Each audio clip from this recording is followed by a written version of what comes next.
Welcome to online study corner.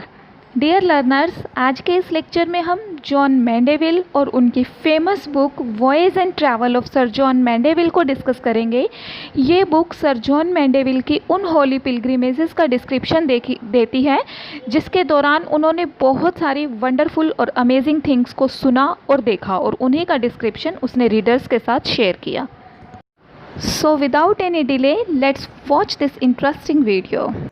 John Mandeville एक English night थी, जिस कारण उन्हें सर जॉन मैंडेविल कहा जाता है। वो चौसर की एज से बिलोंग करते हैं और वो अपनी famous book the voyage and travel of sir John Mandeville के लिए जाने जाते हैं। इस बुक को commonly travels of sir John Mandeville के नाम से जाना जाता है। ये बुक 1356 में पब्लिश हुई थी या लिखी गई थी, और इसे मिडलैंड इंग्लिश डायलेक्ट में लिखा गया है। ये एक ट्रैवल मेमोयर है और फ्रेंच लैंग्वेज का ये अर्लीस्ट सर्वाइविंग वर्क है।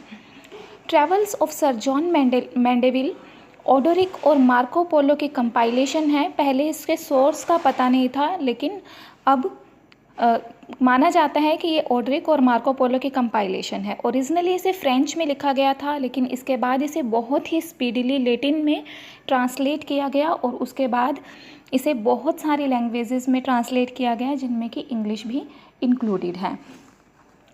इस बुक की प्रोलॉग में जो कंपाइलर है, वर्क का जो कंपाइलर है, उसने अपने आप को मैंडेविल बताया है, लेकिन शायद ये एक ब्लाइंड नेम है और रियल कंपाइलर को अभी भी ढूंढा जाना बाकी है।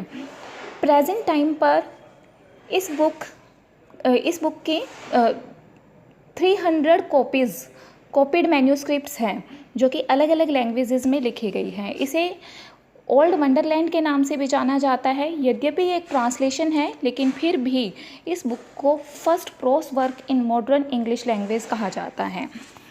ये जो बुक है, ये सर जॉन मैंडेविल की 30 ईयर्स की जर्नी को डिस्क्राइब करती है। In this book Alice Mandeville describes the land and the custom he has seen and heard during his voyage।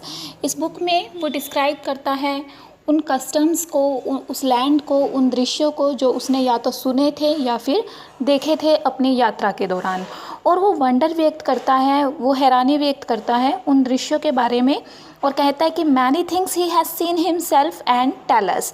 उसने बहुत सारी चीज़ें खुद देखी और वो हमें बताई। These are certainly true, but कुछ ऐसी चीज़ें भी थी जो उसने अपनी ट्रैवल के दौरान सुनी थी डिवाउट पीपल से, और उनके बारे में उसके पास कोई प्रामाणिकता नहीं है। रीडर्स को उन्हें खुद से ही जज करना है। इन इंसिडेंट्स के अंदर वो एक डेजर्ट का मेंशन करता है, एक डेजर्ट का डिस्क्रिप्शन करता है, जिसमें उसने डेविल्स को देखा जो ग्रास होपर्स के जितने थे, ग्रास होपर के जितने मोटे थे। फिर वो देखता है बर्ड्स को, ऐसे बर्ड्स जो कि एलिफेंट्स को कैरी कर सकते थे, और वहाँ पर उसने जायंट्स को देखा, बड़े बड़े राक्षसों को देखा जो कि 28 फीट लंबे थे। इसके अलावा उसने वहाँ उन डेंजरस वीमेन को, उन डेंजरस महिलाओं को देखा जिनके माथे पर आइज़ के बजाय जैवल था। वो भी एक जैवल था उनके सर पर, और आइज़ नहीं थी।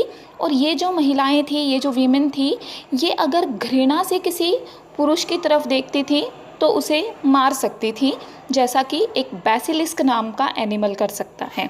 मतलब वो बेसिलिस्क एनिमल से उनकी कंपैरिजन यहाँ पर कर दी गई है।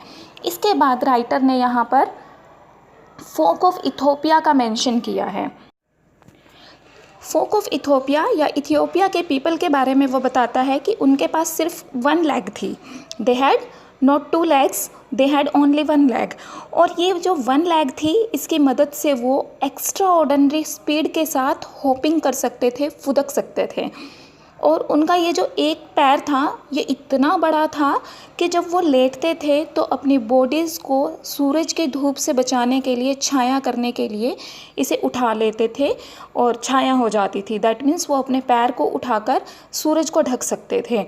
और रेनी वेदर में, बारिश के मौसम में तो उनका ये जो पैर था, ये एक अम्ब्रेला का काम करता था, एक छतरी का काम करता था।